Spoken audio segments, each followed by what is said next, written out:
Hello guys, welcome back to my YouTube channel. आशा है कि आप सभी काफ़ी अच्छे होंगे और अपने एग्ज़ाम की तैयारी आप सभी काफ़ी अच्छे से कर रहे होंगे।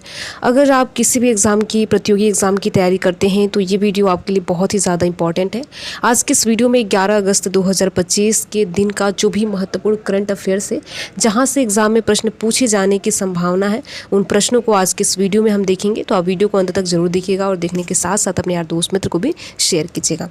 तो पहला प्रश्न है, जिस भी प्रश्न का अगर आपको आंसर पता हो तो आप कमेंट बॉक्स में बता भी सकते हैं अगर आप चाहें तो। ठीक है, पहला प्रश्न है, भारत ने किस कॉरिडोर के संबंध में निम्नलिखित पार्टनर देशों के साथ प्रगति समीक्षा की है। यहाँ पर देखिए, आपको ये बताना है कि भारत ने रिसेंटली किस कॉरिडोर के संबंध में निम्नलिखित पार्टनर देशों के साथ प्रगति समीक्षा की है। तो पहला है सिडनी मेलबोर्न कॉरिडोर, दूसरा है यानी बी ऑप्शन है भारत मध्य पूर्व यूरोप आर्थिक कॉरिडोर, और सी ऑप्शन है चीन पाकिस्तान आर्थिक कॉरिडोर, और डी ऑप्शन है यहाँ पर अफ्रीका भारत व्यापार मार्ग। ठीक है, तो इसमें से कौन सा करेक्ट ऑप्शन है। तो इसका देखिए बी ऑप्शन सही है, यानी भारत मध्य पूर्व यूरोप आर्थिक कॉरिडोर पर रिसेंटली पार्टनर देशों के साथ यहाँ पर प्रगति की समीक्षा हुई है। तो आप इसको याद रखेंगे। ठीक है, अगला प्रश्न है, भारत ने किस देश को इररेस्पॉन्सिबल न्यूक्लियर आर्म्ड स्टेट कहा है। इसमें आपको ये बताना है कि भारत ने रिसेंटली किस देश को गैर जिम्मेदार परमाणु सशस्त्र राज्य कहा है। तो पहला ऑप्शन है चीन, बी ऑप्शन है पाकिस्तान, और सी ऑप्शन है बांग्लादेश, डी ऑप्शन है अफगानिस्तान। तो इसका बी ऑप्शन सही है, यानी कि रिसेंटली आप सभी ने देखा होगा पाकिस्तान के जो सेना प्रमुख हैं असीम मुनीर, उन्होंने कुछ ऐसा बयान दिया जिसे धमकी के रूप में देखा जा रहा है, और इसी के जवाब में भारत ने कहा है कि पाकिस्तान जो है एक गैर जिम्मेदार परमाणु सशस्त्र राज्य है। ठीक है, तो आप इसको याद रखेंगे। अगला प्रश्न है, 11 अगस्त 2025 को भारतीय शेयर बाजार में सीमित बढ़त का मुख्य कारण क्या था। आपको ये बताना है कि 11 अगस्त यानी आज ही भारतीय शेयर बाजार में सीमित बढ़त हुआ है और इसका मुख्य कारण क्या है। तो पहला है विदेशी निवेश में वृद्धि, बी ऑप्शन है अमेरिका टैरिफ शुल्क की अनिश्चितता, और डी है चुनावी घोषणा, और यहाँ पर डी ऑप्शन है आरबीआई द्वारा दरों में कटौती। तो आप याद रखेंगे इसका बी ऑप्शन सही है, यानी आप सभी को पता है कि अमेरिका ने 50% जो है वो टैरिफ लगा दिया है।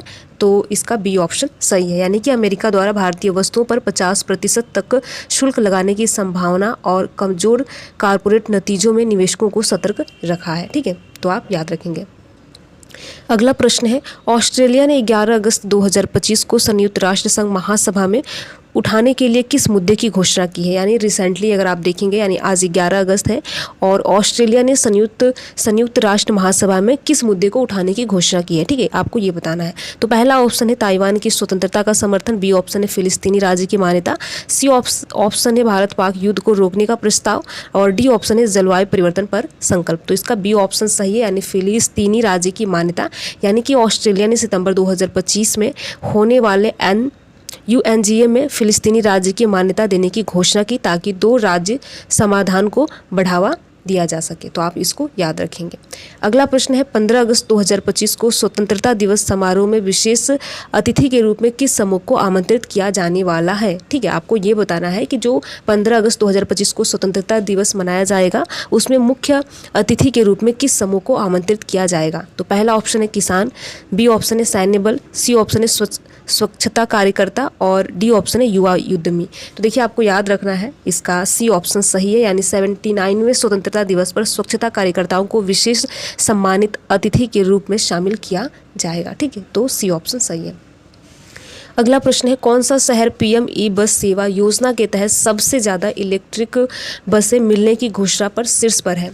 आपको इसमें यह बताना है कि PM ई बस सेवा योजना के तहत सबसे ज़्यादा इलेक्ट्रिक बस किस राज्य को मिला है। ठीक है, शीर्ष पर कौन सा यहाँ पर शहर है ये आपको बताना है। तो पहला है जयपुर, बी ऑप्शन है इंदौर, सी है मोहाली, और डी है चंडीगढ़। ठीक है, तो इसका डी ऑप्शन सही है, यानी चंडीगढ़। केंद्र सरकार की योजना के अंतर्गत चंडीगढ़ को 328 इलेक्ट्रिक बसों की मंजूरी मिली, सबसे ज़्यादा आवंटन, जिसमें यह अपने पुराने डीजल बेड़ों को पूरी तरह से इलेक्ट्रिक में बदल देगा। तो इसका डी ऑप्शन सही है, आप याद रखेंगे चंडीगढ़। ठीक है, अगला प्रश्न है, केंद्र सरकार ने आज यानी 11 अगस्त किस लोकसभा समिति को भारत अमेरिका संबंधों पर ब्रीफिंग दी है। आपको इसमें बताना है कौन सा ऑप्शन सही है।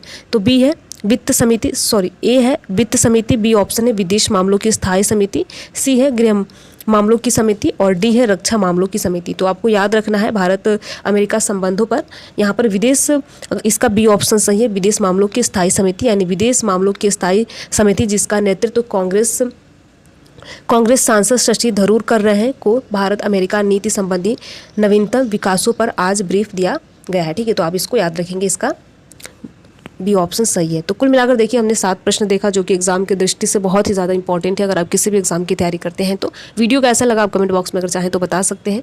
वीडियो में लास्ट तक बने रहने के लिए आप सभी का बहुत बहुत धन्यवाद। अगर आपको ये वीडियो अच्छा लगा हो तो वीडियो को आप लाइक कर सकते हैं और लाइक करने के साथ साथ अपने यार दोस्त मित्र को भी शेयर कर सकते हैं। Thank you.